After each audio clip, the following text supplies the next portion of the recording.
should remove a year's worth of accumulation of schmutz, which is the debris of living, to uncover the holy sparks that dwell within us.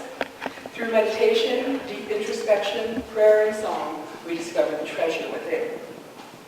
And your quick bio is Rabbi Laurie has lived in Missoula with her family since 2002.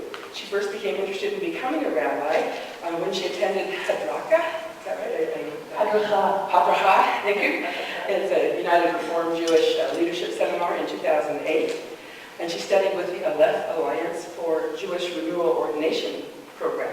And has lived in Jerusalem, where she attended Pardes Institute for 1 academic year. And she loves to grow vegetables, plant trees, play bagpipes, sing, and cook. She says she's honored to be here, able to spend time with us. And so I welcome Reverend Laurie. Thank you. Thank you.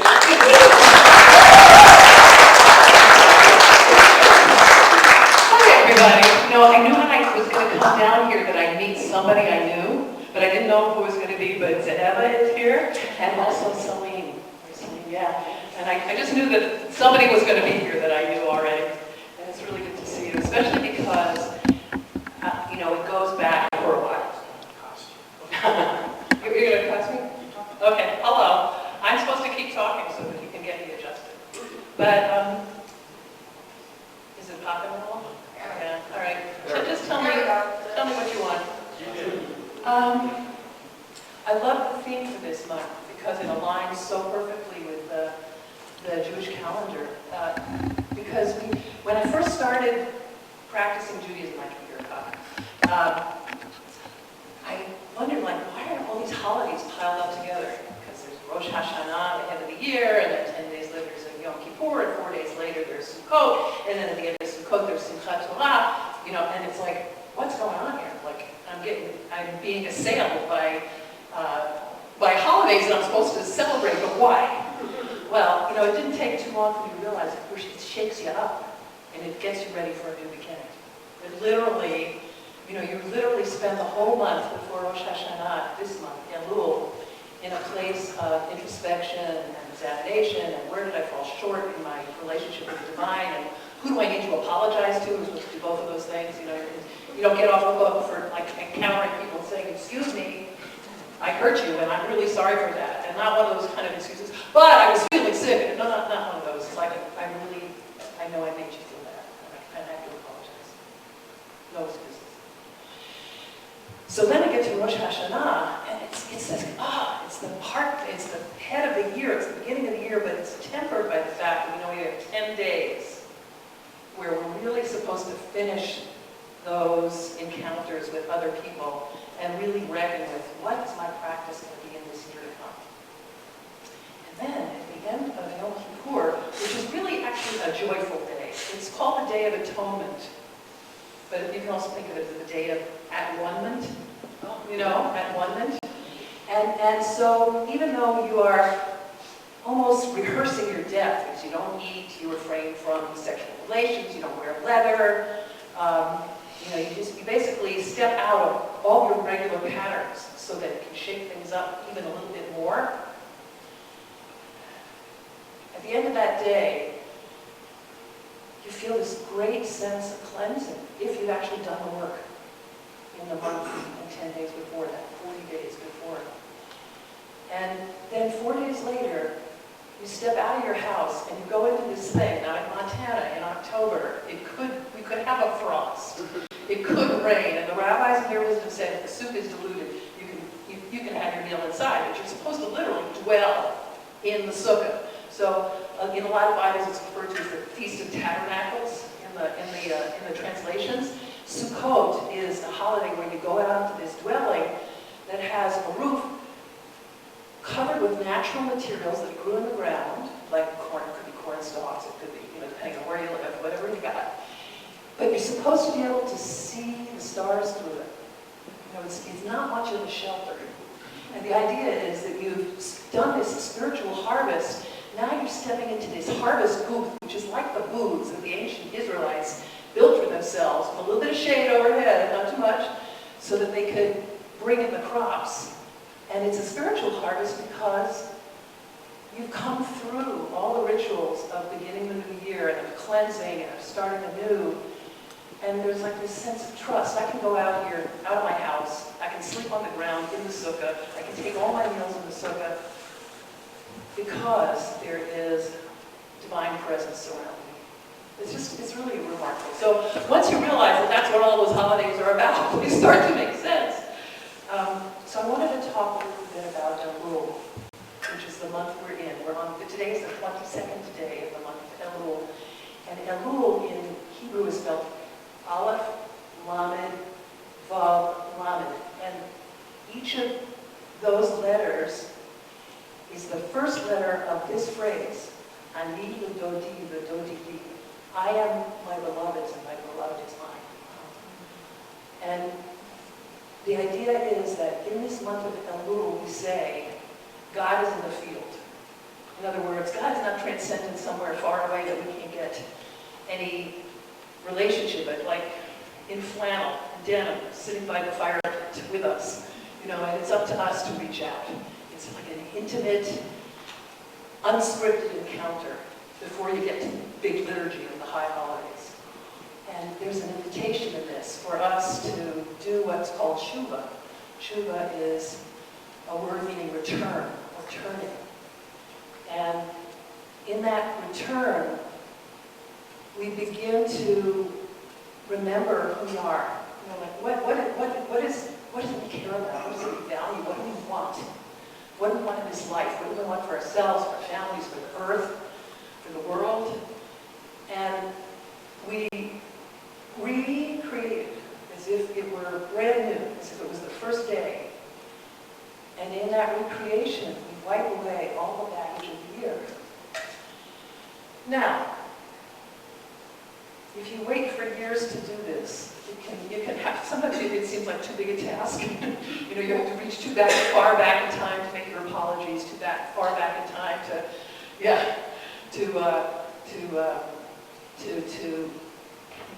renew your relationship with the divine presence.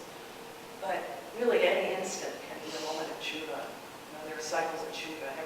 Every evening you can go to bed and you can say what's called a bedtime shema, which is, all the things that I did wrong today, I hope I don't do wrong tomorrow. And anybody who hurt me today, I forgive. And you go to sleep, And that's a kind of tshuva. That's a kind of return to a ground state of peace. You can do that in a week. 6 days in the week. God labored, made the world, seventh day rest, I'm going to rest. But as Thursday night, I'm going to think about, what did I do this week? What do I need to apologize for? What do I regret?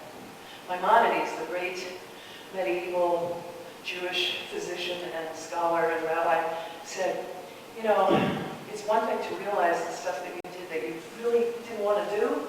It's another thing to repeat it again. So we want to somehow step out of those cycles of repeating the thing that hurts us or hurts the people around us or hurts our relationship with the divine, makes us forget that we are literally always in God field. We're just not always aware of it. Not always aware of it. And that ability to be in wonder as much of the time as possible is something that you can cultivate. And in this season, this is something we focus on in my tradition. One of my teachers, who's the teacher of my teachers, Rabbi Zalman Shalom, he said, one of the things that you can learn from other practices and other faiths is their spiritual vitamins. So to me, to come here, it's like, this is magnificent, because you had me crying like with the first song, and it's because you see how people have all the different ways, the different customs and habits that we've developed for feeling that incredible wonder and connection with each other, with the divine, with whatever it is that we mean when we use the God language. Because, for many of us, God language is fraught, depending on what traditions we came out of. And yet, when we can claim for ourselves the deep meanings of the words that we use, it's so lovely. It's just so lovely. And when we can do it together in community, it's even more beautiful. There's no hermit tradition in Judaism. It's like, that's the aberration. No monks in a cell somewhere. So I wanted to talk a little bit about that idea of sparks within. There's a story in the Zohar, which is translated as the Book of Radiance. And it's a story that seeks to put meaning into the first word of the Bible in Hebrew, Bereshit. Bereshit bara Elohim et hashamayim et haaretz. In the beginning, God created the heavens and earth. And this story is literally about Bereshit, which means in beginning or in at first in the Hebrew. So the rabbis of the Zohar were wrestling with this idea: how do you go from the non-corporeal to the physical? And they posited a gathering of energy that would circulate and then condense and then break through a spark of light that was a flash so intense.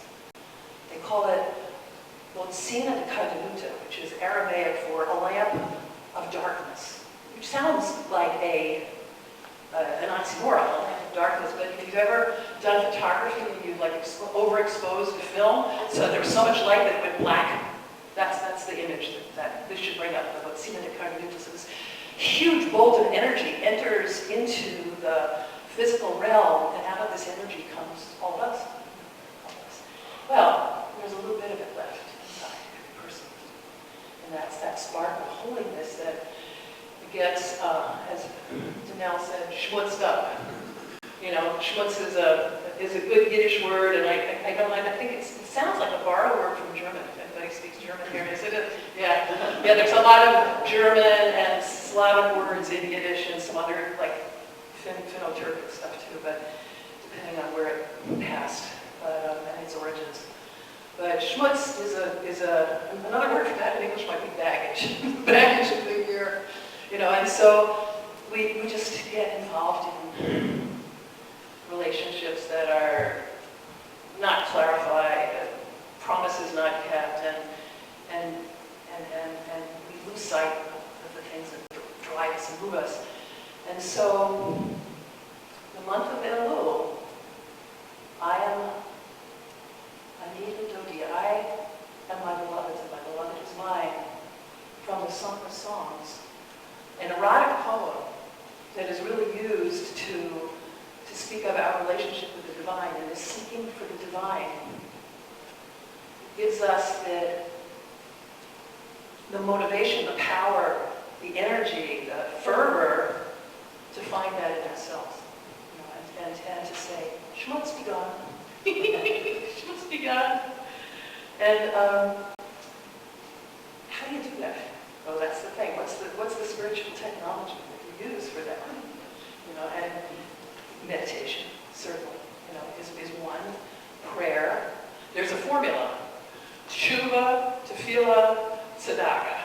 So what tshuva, that idea of turning back to yourself, what's most important to you, and deep introspection about that. You know, like painful honesty with oneself.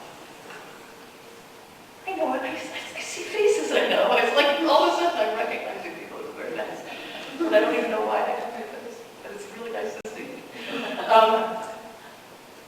Yes. It's great. Tshuva. To fill up prayer, words of prayer. The liturgy was written by a bunch of people, not you and me, but every prayer allows you to substitute your own words. You're supposed to bring something new to it every time. So the prayer of the heart is something that you can offer. And tzedakah, which is usually translated as charity, the idea is that when you give to somebody else, you're actually benefiting. It's like you're giving, but the giving is reflecting on you. It's like divine compassion coming to us. We can mirror with our own compassion. When we give, tzedakah just doesn't exactly mean charity. It also means, like, think about scales. It means justice. It means evening out the bounty, so that what you have is shared with other people, and then you don't have less, you have more. And it's really a good thing. So tzedakah, tefillah, tshuva, those three give us the possibility of a better year ahead. And the idea that we're born every morning pure, and that the breath that we breathe is breathed into us by the divine. And when we hear the shofar, the ceremonial horn blow, it's a wake-up call. It tells us this month, this is the time. This is the time that if you haven't done it any other time, this is the time to get on it. You know, wake up, move, act. And in your actions, know that you're doing this because you're serving the divine, and you are bringing yourself closer to the divine in these actions, in this cleansing. And so importantly, you're literally aligning yourself with your deepest values and actually making it possible to live it as closely as you can and realize that in the world around you. And when you've done, and it just doesn't happen by itself. You actually have to do something. It's like, it's like going to the club. You can't, the health club, you can buy the membership, but if you don't show up and push those things around, nothing's happening. So you got to do the work, but you're not doing it alone because you're doing it with partners. The community that you're part of is a partner to this. When we stand on Yom Kippur, we do this alphabetic recitation of stuff that, a lot of it you didn't do, but it's like it's like literally an alphabetic litany of transgressions. But everybody stands up and says it together. And so you know which ones you did, and you don't know about the other people because, you just don't always know. But you all get to say every single one of them. So the whole community supports you in mouthing aloud your transgressions without revealing yourself, because it's like so public and it's private. It's kind of an interesting thing. But then the other piece is that you're partnering with the divine in this. That the compassion that you show yourself for your shortcomings, not self-flagellation, no hair shirt stuff, is a reflection of divine compassion. That we are forgiven in every moment. You can always start again. This is a new year. This is a new day. This is a new instant. And so this whole idea of tshuva is that we are partnering with the divine, and it's an active partnership. The divine moves towards us as we move towards the divine. So that's where the partnership is. So the spark inside that we carry is like that reflection of that original primordial light, that breakthrough from the non-corporeal into this corporeal plane. And there are, you need to help me with time. Yeah, I was just going to give you you're not quite there yet, close to 5 minutes. Okay, good. I can just keep, I'm a tangential thinker, so that light, the rabbis like to say, is also the light of the big golden menorahs that were hammered out of like one piece of gold, pretty much impossible to do, but that were in the ancient first and second temples. So it's a reflection of that light. Or pnimiyut, internal light. And then that light is also a reflection of, how in the Bible says, before the sun and moon were created, there was light. God said, let there be light, there was good. Well, so that light isn't from either of those orbs, the sun or its reflection of the moon. That's considered to be the primordial light by the rabbis. So they say that the temple light, which is reflected in us, is also the reflection of the primordial light, and that light is also present in the Hanukkah menorah called Hanukkah. So this idea of light, of cracking open our hearts in the month of Elul to let the light, like Leonard Cohen said, the cracks are where the light comes in. And you gotta go through the darkness to get the light. So the dark part is the honesty that we have to have with ourselves about what we've been doing and how we've been doing it, and what we want to do about it. As my Monty said, like, don't do it again. The sign of really good tshuva, of really good return, is if you're in the same situation, that you did the thing that was not so cool, and then you don't do it this time. So you realize, oh, okay, I've changed. Well, change is a lovely word, but sometimes we don't want to change because our old habits serve us so well, and they protect us, and they work for a while.